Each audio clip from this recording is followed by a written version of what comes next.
Whack-a-mole is back, baby.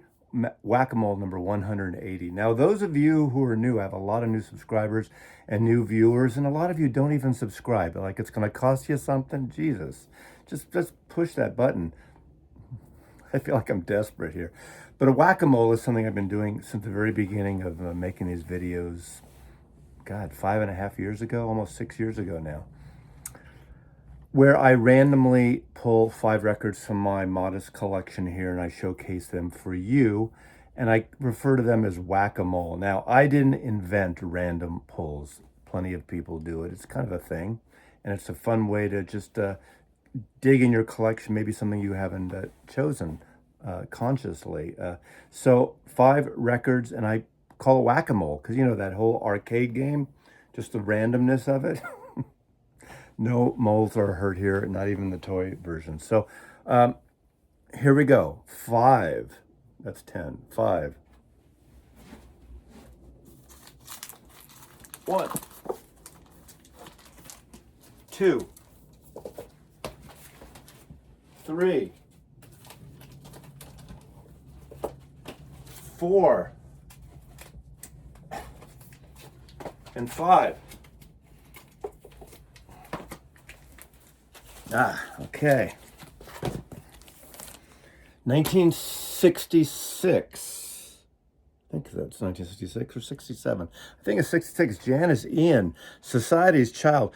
This is a perfect song for our time. This is a folk album. Verve Forecast is the folk division of the famous Verve Records. Norman Grantz's label, of course, the great jazz label that Norman started for Ella Fitzgerald. But in the 60s, they brought a lot of the New York Greenwich Village artists and other folk artists. I think Tim Hardin was on the label as well. Forgot who else, but I have a bunch of really great Verve Forecast, great label. This was a surprisingly, like literally a top 20, top 30 single back in 1966, Janis Ian. Later in the 70s, she would have this sort of a comeback song on Columbia called At 17. But this is great too because it has other folk type songs on here. Janny's Blues, Miss Mackenzie. On here too is Artie Butler, Vinnie Bell, Joe Mack, Artie Kaplan, Buddy Saltzman. You don't know any of these people either, do you? But a lot of people in the obviously the New York folk scene at the time. Produced by Janis Ian and Artie Kaplan. But Verve Records, Verve Forecast, At 17. Really a record of its time, but it could be totally relevant today, definitely. Somewhat political, very social, conscious. Okay, next is Tom Waits' Blood Money. This is an interesting release. Very few artists have done this. I know Springsteen did it. Tom Waits did it with the album Alice, where he released 2 albums at the same day, the same time. Springsteen did it. Was that Human Touch? I forgot which 2. I don't think who else has done it. Several artists over the years have done sort of this yin-yang, 2 records at once. Interesting marketing move, but this was on Anti Records. This is 2002 this came out. This is his thick voice, his carnival-like antics, but this is a fantastic record. I go back and forth with whether I like Blood Money more than Alice. I think Alice I give the edge to, of course, Tom Waits. I mean, not only is he a great musician and almost he's like the current beat poet, beat generation, avant-garde, folk. He's also a great actor and has been in like Jim Jarmusch movies and Coppola films. One of my favorites is the not The Outsiders, but the one, the black and white one with Matt Dillon and Diane Lane and Dennis Hopper and Mickey Rourke. Rumblefish. I love that movie. He's in that, but he's so great. Lives in Petaluma, outside of Petaluma, California, Northern California. One of my great moments in music, like an invite, record industry invite from Island Records, was it, or Asylum? Must have been Asylum. I think when his second record came out, Hard as Saturday Night, he did a concert at the Beach Chalet. Now it's a restaurant on the Great Highway. down from where the Cliff House is or was. That's temporarily by Golden Gate Park, and it was just him, a piano, and they brought in a palm tree, and there might have been 100 people, if that. Special invitation, kind of a showcase, and it was so good. Great, perfect time to see him. That's when his stuff was more melodic, and of course, he probably made more money off of his song covered by the Eagles, Old 55, than any record he's made on his own. Oh God, I hate when I pull this record. Not that I don't like it, because I always get it wrong. And I know it, and I've looked it up, and I've seen there's a video clip of Mickey Hart telling you how to pronounce Axomoxoa, a palindrome. Now this is very psychedelic album. You know, there was some like story years ago, like some rumor that was it Courtney Love is in that picture. I don't think that's true. I think that was one of those rumors. There's Pigpen, Grateful Dead.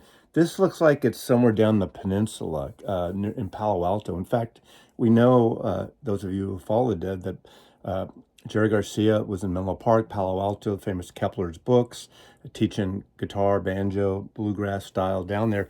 These kind of trees, if you go down now 280 and get off in Los Gatos and Menlo Park in that area, a lot of these amazing trees in Menlo Park, Palo Alto area by Stanford University. I'm I'm pivoting, but I love this record. I mean, of course, there's a handful of songs on this record that would become staples forever for the Grateful Dead. St. Stephen's, China Cat, Sunflower.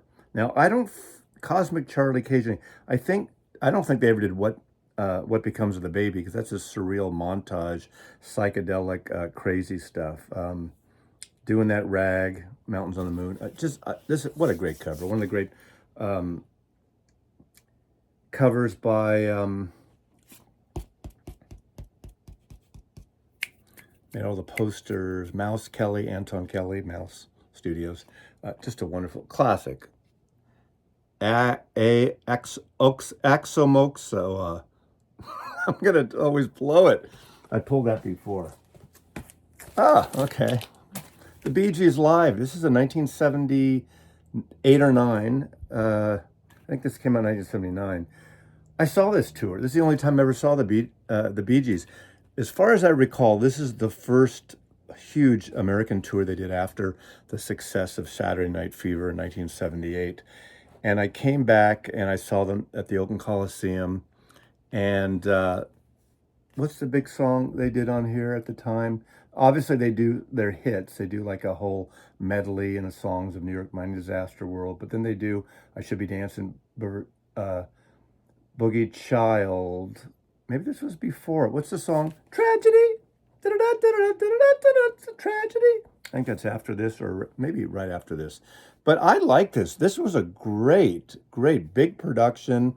They sounded great. You know, I love this show, and I tend to be more of a Bee Gees fan from that first album, of course, which is not really their first, but one called Bee Gees First, the Klaus Vormann cover that came out in 1967. One of the great Baroque psychedelic pop records ever made. But what a great, three great brothers. What a great artist. Even their disco dance stuff. You know, I had to pull away from a while because all we got was Bee Gees and Peter Frampton and Bee Gees and jive talking, and which I like that. I like that stuff now. I mean, I can listen to it now and really have a good time. But for a while, it was just too much because I worked at record stores and record business, and it was friggin', you couldn't get away from it. It's kind of like Taylor Swift today. You can't get away from her. Bee Gees were like that on that level. And then lastly, is this the last one? Now this, look at this cover. How friggin' great. Nancy Sinatra records are great. I love that Light in the Attic has been reissuing some of her catalog, putting out some comps, the Nancy Sinatra and Lee Hazelwood collaborations, and he worked obviously a lot with her and produced all these records. And this is her greatest hits with a little help from her friends. Of course, once the Beatles sang that song, everyone used it, it seems like, for years.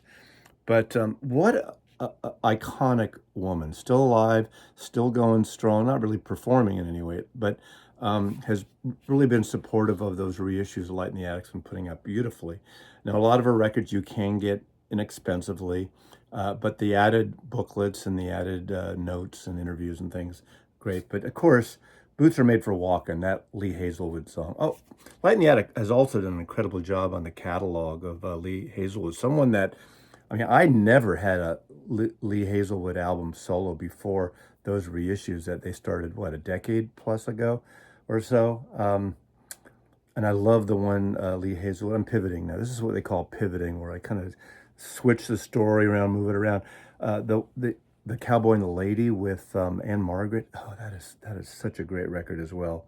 Some Velvet Morning on here is so great. I mean, that is kind of one of those almost like surreal psychedelic pieces of music. Something Stupid. Isn't Something Stupid the biggest hit Frank Sinatra ever had? The most sold single, which is so bizarre when you think about it. But a great duet with his daughter, Friday's Child. Jackson, of course, that's the song.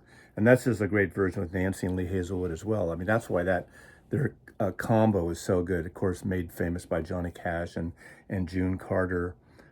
Sugar Town, all these great songs. Summer Wine, that's the other one. Oh my God. You Only Live Twice, Lightning Girl.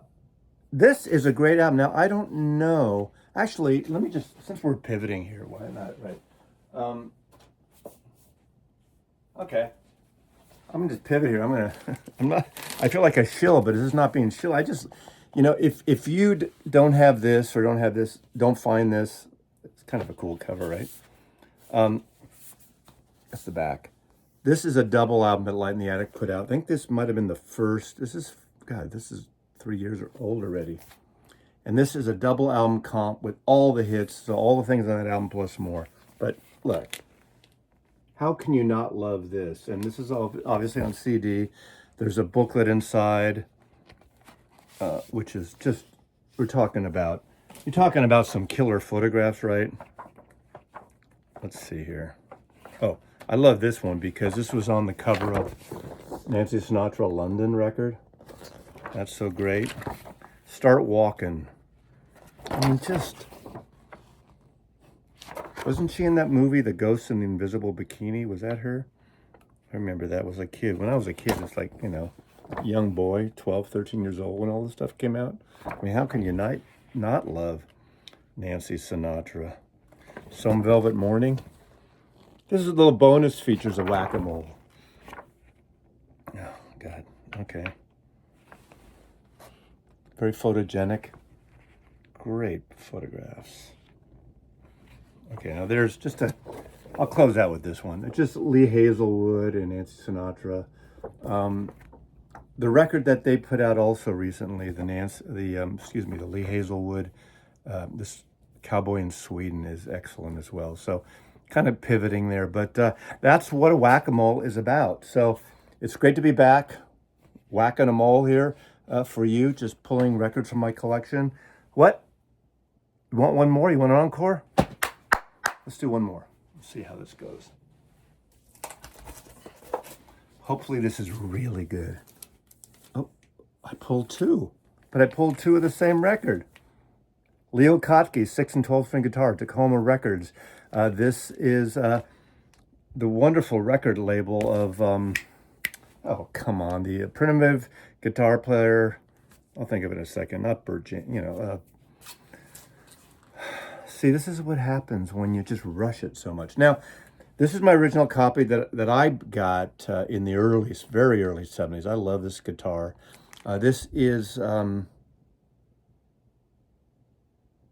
just a beautiful, beautiful record. Now, this is very special. This was a gift to me from Paul, Baraka P. Dub, a couple of years ago. And this is Classic Records, the Classic Record Archival audiophile label that Michael Hobson created and put out these great series of records, all kinds of music. I didn't realize he did this, but Paul got this for me. This is from the personal collection of Michael Hobson, a certificate that says it's from his personal collection there. And this is an archive version of it. Beautiful version. It does sound better. The pressing is better than the original, but I mean, come on. You don't need this, but It's so good. It's so good. And I'd never seen it otherwise. But it was a lovely gift. Baraka P. Dub, Paul, out of Houston, NASA man, gave this to me. It's so good. John Fahey, that's his label. I'm sorry. I knew it just come to me before I closed out. Tacoma Records was his label. Mostly guitar players like Robbie Basho, Peter Lang, obviously Leo Kottke, I think it was Sandy Bull on the label. All those kind of really interesting off-kilter guitar players that are really cool. But it was kind of nice. This is 200 grams on Clarity vinyl. So if I'm going to pick two at once, it's kind of cool I picked two of the same things to the Yin Yang session that you don't think of this kind of thing, that a kind of title that they would pull as an audio file. Not that it doesn't sound good. Acoustic guitar, always killer. But Leo Kottke on Tacoma Records and the audio file edition. Thanks for watching. I really appreciate it. Whack-A-Mole number 180 of these that you can go sit through right now if you have nothing better to do. Mazzy loves you. Take care.